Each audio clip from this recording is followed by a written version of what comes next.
We are legends.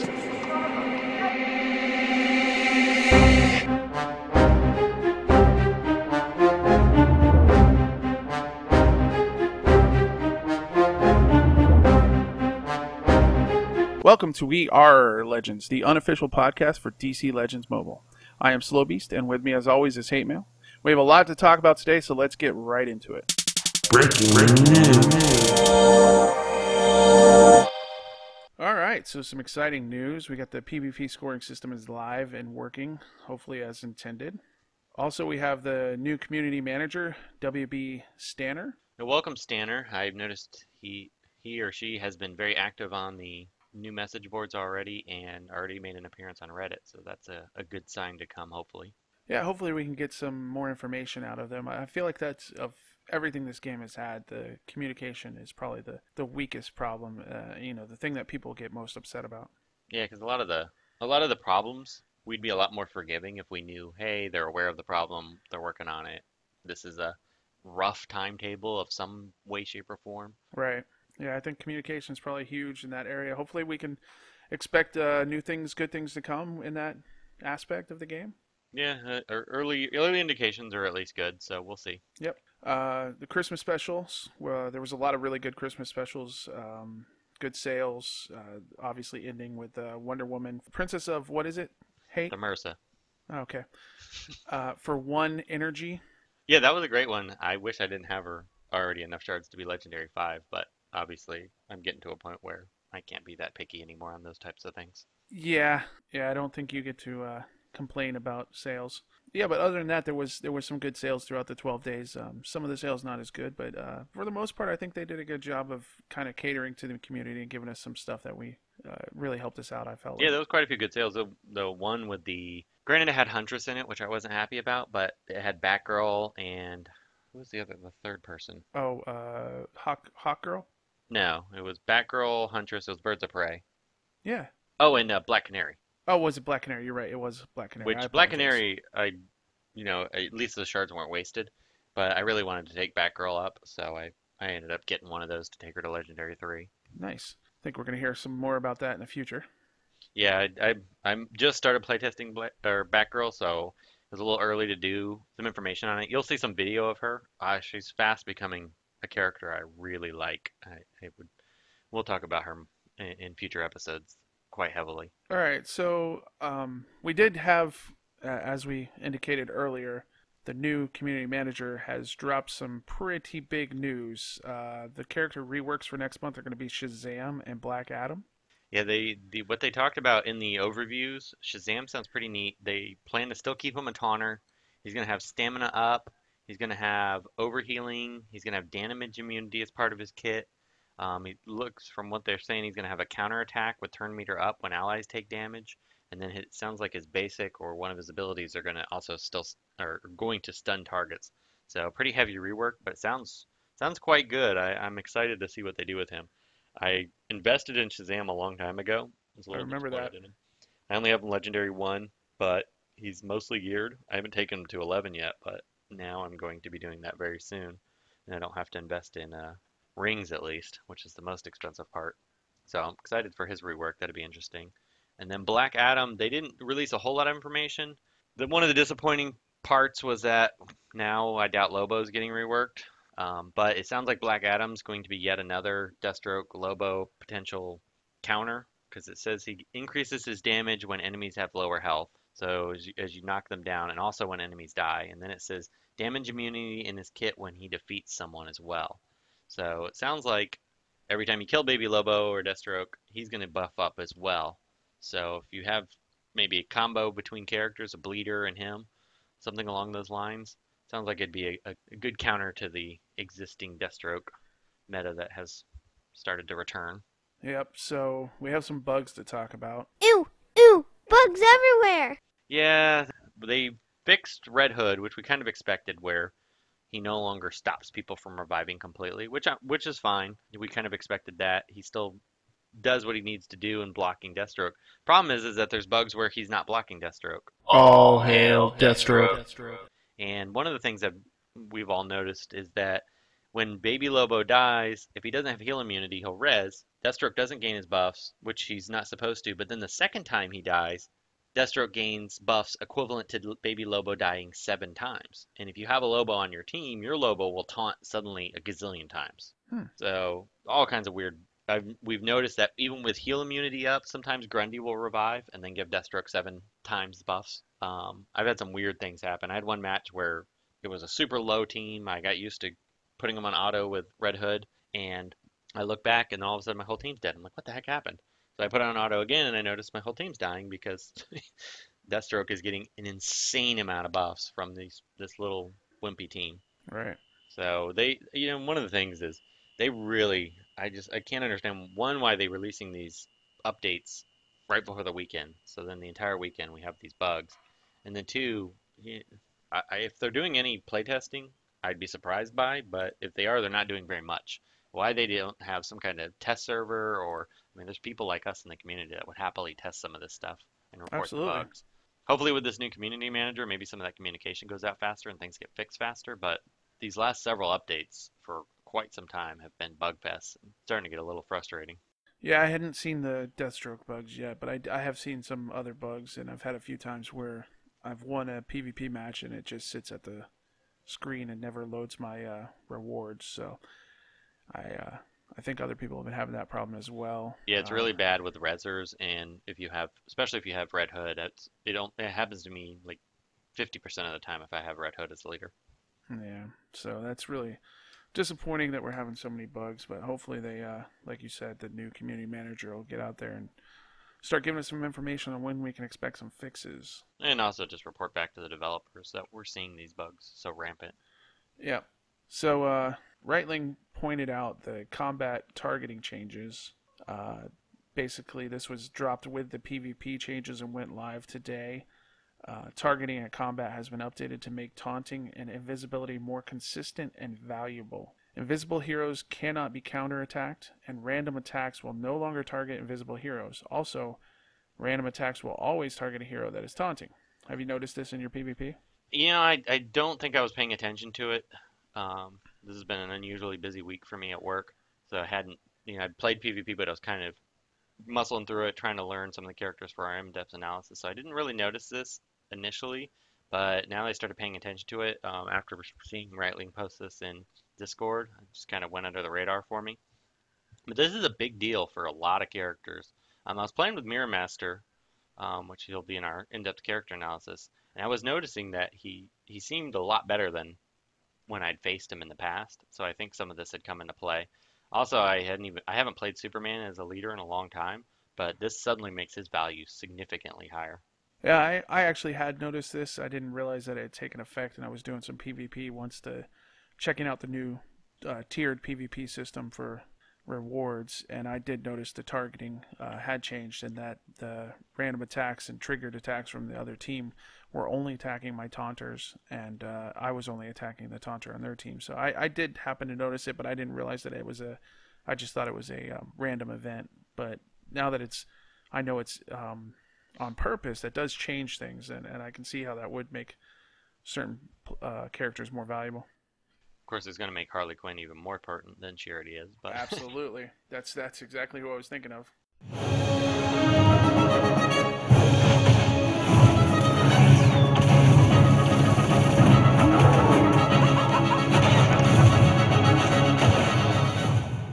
All right, time once again for some in-depth character analysis with Hate. Who you got for us this week? This week we're going to do 2 characters I've wanted to do for a long time, which are Mirror Master and Killer Frost. Played both of them. I haven't got to play them quite as much as I normally would like for this, but I still wanted to talk about them because I was having a lot of fun with these characters. My initial thought process was to test a team where I had Captain Cold lead, Mirror Master and Killer Frost, or a speed down team that had a different leader but having reverse flash on the team. So that team, unfortunately, just with the way the meta set up, it didn't quite perform the way I was hoping it would.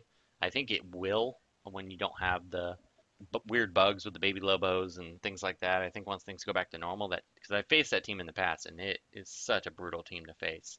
Just in the current state of things, I couldn't make that team work the way I wanted to. But we'll start with Mirror Master. He's a really fun character. He's got a lot of utility with the invisibility combat targeting change. That's going to make him even better. But he does quite a bit of damage, and his biggest thing is his speed downs, which happen every turn with his legendary upgrade, which I would, for his legendaries, just to go through that real quick, I would go 4, 5, 1, and then either 2 or 3. I can't decide on the last 2 just yet. I only have him legendary 2, slowly grinding him to legendary 3 with alliance purchases. But the first upgrade I would absolutely go with is his passive ability. It's an 87% chance to apply 1 speed down to a random enemy after each ally's turn. And then the legendary upgrade gives him another +1 to speed. So he's dropping 2 speed downs every turn after every character, and that's a ton of speed downs. So you can quickly fill up the team. He also has another passive ability. It's a 61% chance to deal damage to all enemies at the end of the turn if speed downs on every enemy. Well, that's a pretty high chance, and the legendary upgrades plus 60%. You can wipe out characters with this. Once you have that speeds downs across the team, it does a crap ton of damage, and especially with the heavy physical meta, is why I would recommend that upgrade second. It's a very good ability. He's a fun character. The next one I would go with is his basic, which I'm looking forward to having.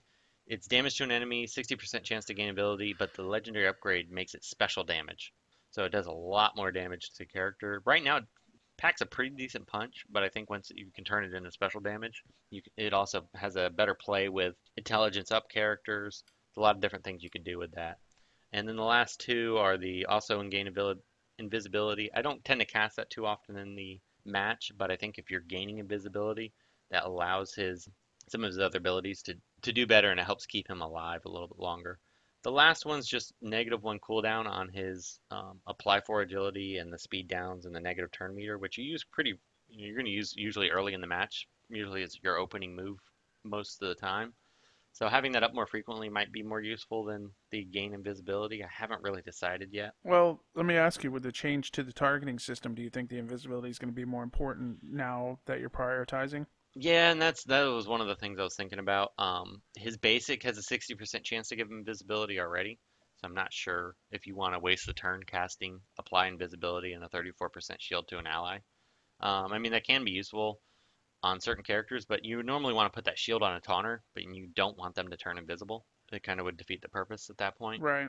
But I mean, you can keep some of your squishier characters alive while you have a taunter invisible other people. So, and now that they're not getting targeted by random attacks, it might be better. I haven't really decided on that.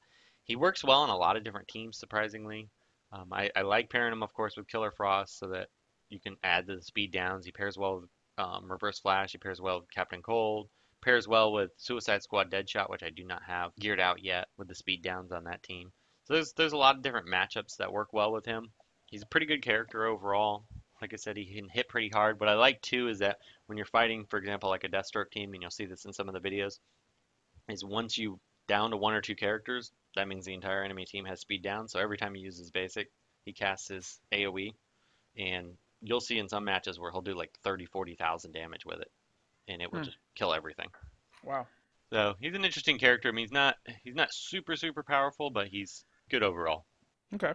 Next one on the list is Killer Frost. She has a lot of interesting synergies. She works well with the speed down teams because she has on her third ability, she'll apply 3 speed downs.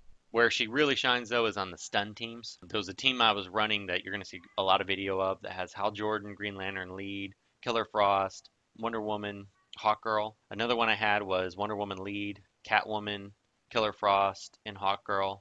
I like Hawkgirl with her because that extra stun. Sometimes you'll stun 2 people. Her basic, if you have that upgraded, which usually you can't afford to do that until Legendary 4, I would say, gives you 50% extra damage, and that does a ton of damage. Her passive ability, every time a character is stunned, she gains 24% health.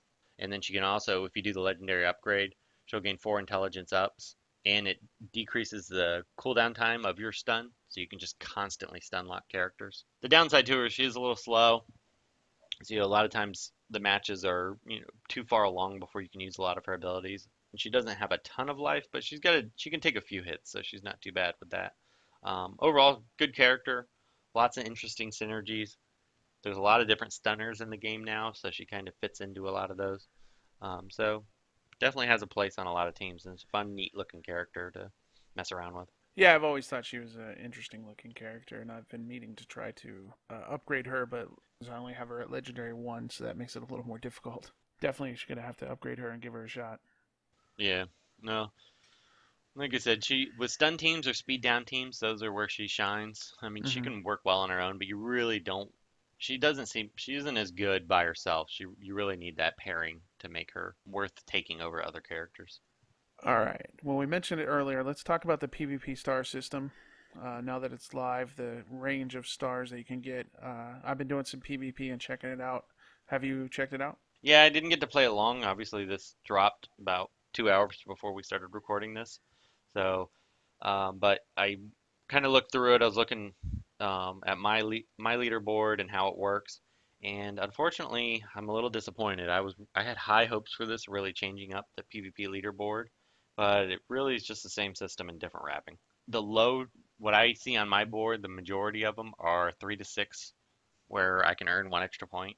And then I have a handful of 6 to 9, which basically I can earn 1 extra point. If you get 2 stars, they add those together. So on matches where I lost a character, I was getting +5, which was what I was getting before. And then in matches where I lost a character on the 6 to 9, I was getting +8. So it's pretty much what I was earning before. And I noticed that for the baby Lobo abusers, their former +18s, they are earning a little bit less points, so they're earning +13 instead of +18. But if they can manage to keep a second character alive, they're earning just as many points as they was earning before, with the potential of earning up to 20. There's minor tweaks where you'll earn a little bit less or a little bit more, but I don't feel like there's much of a change at all. So, from what I've noticed I played quite a bit of PvP since the new system dropped because I was interested in what it was going to do and affect me. And for my take, I've noticed that this is actually a hindrance to me, probably more so than you, because I before would try to take the +8s or the +12s and try to move up the board quickly by beating those teams that were a higher ranking than me. But now I'm not getting those trophies because usually I lose a character or two during that. So now it's less trophies for me. And even on the 3 to 6 range trophies, I'm probably going to drop a character. So I guess ultimately I'm saying the same thing as you. I am ending up right back at the same trophies I was at before. Yeah, because if you had the +12, if you lose one character, you're going to earn 12, just like you would. But I'm not going to lose one character in that match. I usually lose 3 characters and just barely win it. That's how it's always been for me because I'm fighting a team that's so much stronger than I am. I'm usually losing characters, so I end up, instead of getting my +12, I'm getting my +8. But I had to fight a much tougher team. Right. So you'll earn a little bit less than you were earning. It makes me earn trophies at a slower rate, which that can be the difference between me staying in. I'll let you know as I play with it if it's harder for me to stay in the leagues that I'm trying to stay in to get the rewards that I'm looking for. But I think it's going to be more difficult for me to stay in those ranges. But we'll see.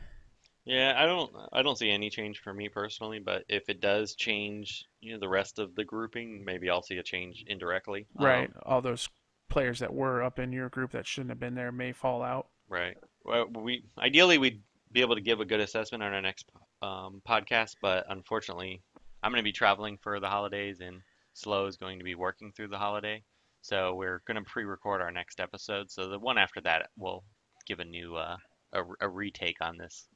Yeah, we should be able to revisit it and give I'm sure everyone will know how the system's working at that point, and we'll be able to tell for sure how it is affecting us. We just want to give a goodbye to Bam Bam, the former leader of our alliance. He has joined Talons, and French Fries is the new leader of our alliance, the Court of Owls. You can check him out over on the Oddsman, the episode that just dropped. Yeah, Talons is our feeder, our retirement alliance. So it's where our alliance mates who may come back one day, they can go to retirement in our Talons group. French Fries took over as our leader, as he mentioned, and we wanted to mention, since we have had a few of our high-ranking members move on from the game, we are looking for a few members for the Court of Owls. Our general expectation is about 1,000 points per week. We're a super laid-back alliance. We don't beat you up about points every week. We just have that kind of unspoken expectation for points. 1,000's, it's aggressive, but it's not super high. So if you're an active player, and usually difficult if you're free to play, but if you're slightly pay to win, you probably meet that threshold. We're almost always in the top 10. Obviously, with the holidays and a few members changing out, I think we missed this past week, but we've missed maybe once or twice our entire our entire grouping, and we have an awesome group of high-ranking players.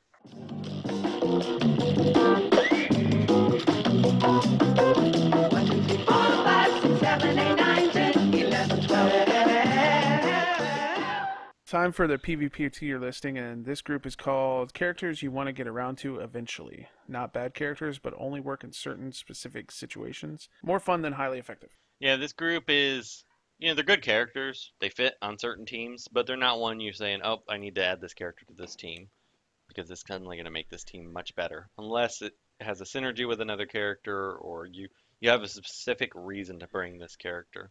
Starting at the bottom of the list, we're going to go with our brand new Penguin. I took him to Legendary 3. I've been messing around with him a little bit with turn meter manipulation teams. And he is a fun character. He's very tanky, but he hits so weak that you really can't bring him as your only physical character if you're facing a strong blue character. Because he can't cut it. Yeah, he's not going to take down a blue, but he definitely is going to be hard to take out. So with this new PvP system, he may be a good character to think about. That's why he's in this tier and not the one below it. I don't think he needs a rework, and he's not a bad character, but he works pretty well. I think I want to play with him more with turn meter manipulation teams because I think he does have a pretty good place there, but I haven't had him at Legendary 3 long enough to test that out further. Next on the list is Aquamoa. Once again, he's another not bad character, but he requires a few things to be great. He needs to get buffed up quickly. He needs to not attack Harley Quinn and get nuked right out of the gate. So you gotta have a few things for him. But he can do some massive damage. I mean, you can wipe out greens with him. So whenever you're facing certain energy comps and you don't have a taunter that you're really scared of, you can throw Aquamoa on the team and massacre them. Next on the list is Raven. She's another character. I really like her. I haven't geared her out yet, but just from what I've seen and messing around with her a little bit at the lower gear levels, from everything I've seen, she dies so fast. She just has no life. Yeah, I love Raven, and I geared her out to gear level 10, but she cannot take a hit. That is her biggest drawback. I guess she is pretty useful against Harley Quinn. I've never tested her, and I've never really seen anybody using her against her, but she's got an ability that can't miss. She can remove, I think it's 9 buffs. So I believe it's 8, but yeah, it's a lot.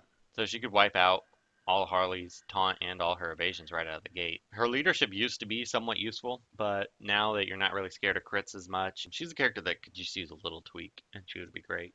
She's also extremely slow, which is her other big knock. 10 buffs. Sorry, I just looked it up.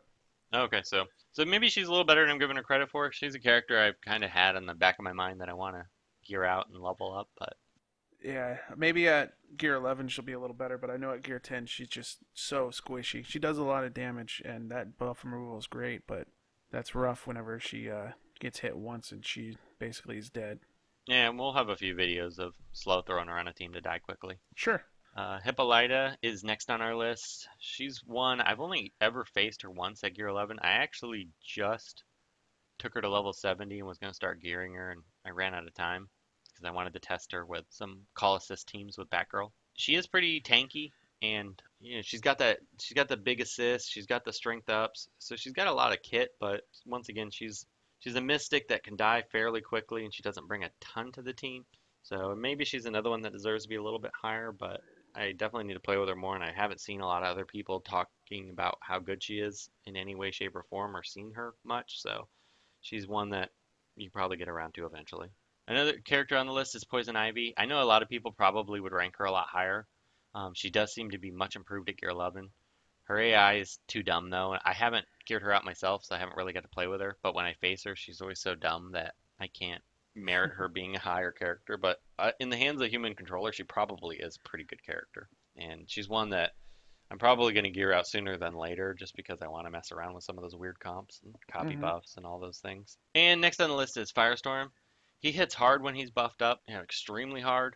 I've seen certain teams with MJ, Harley Quinn, Dr. Fate, Livewire. I could see that working pretty well, but he just takes too many turns to really get moving. A powerful AoE has been pretty dangerous. Maybe putting a Red Hood led team with Firestorm, MJ, and maybe Livewire would be a really strong comp. One I'd like to try. He's kind of on my list, but there's so many other characters I need to do first. But he is fun, and he does do a lot of damage, and he does a lot of special damage, so he's not a bad character. He's just kind of in that niche area. Also on this list, and some people might put her a little higher, is Enchantress. She's a pretty good character, especially with Bane. Having her as a leader with Bane is pretty awesome.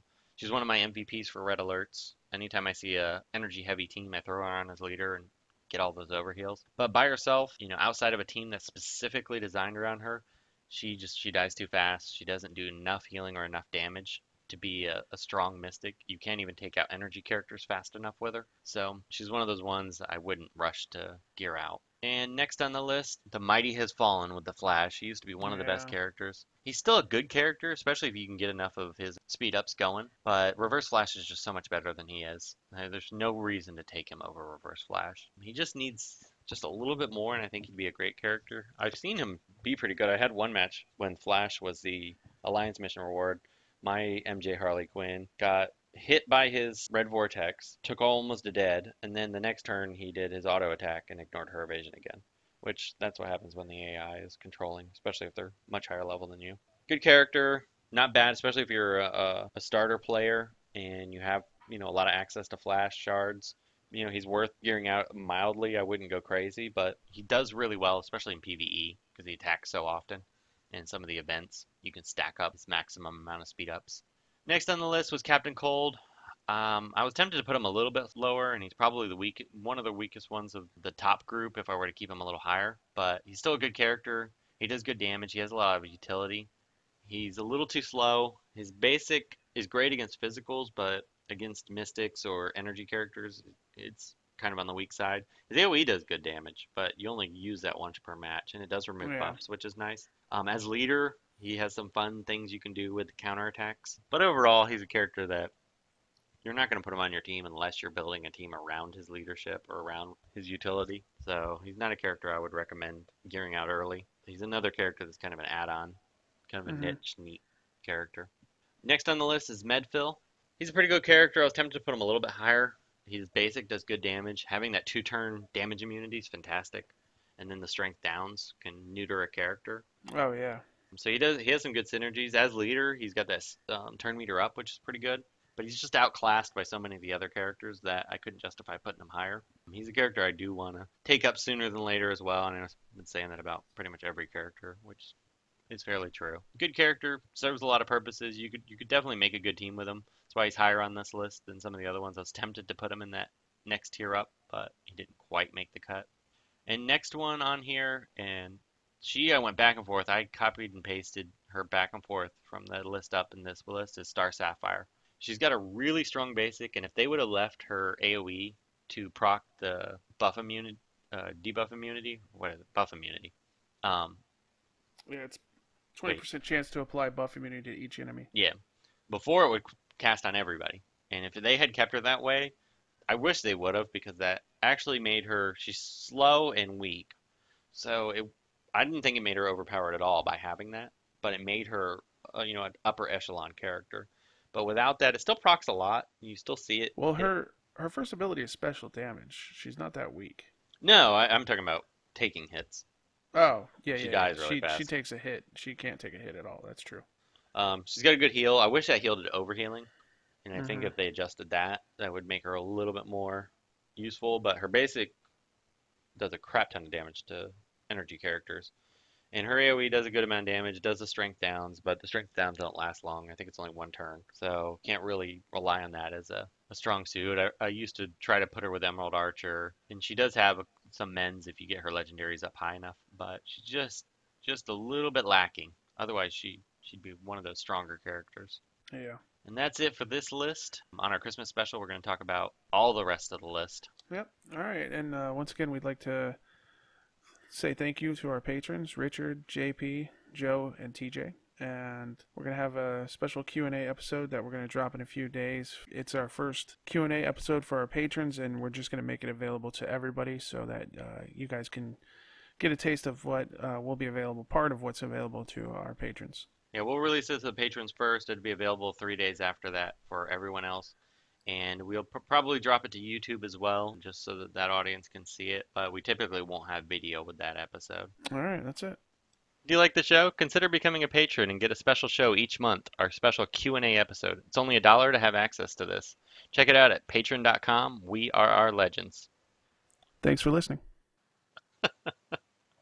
You're not going to say anything?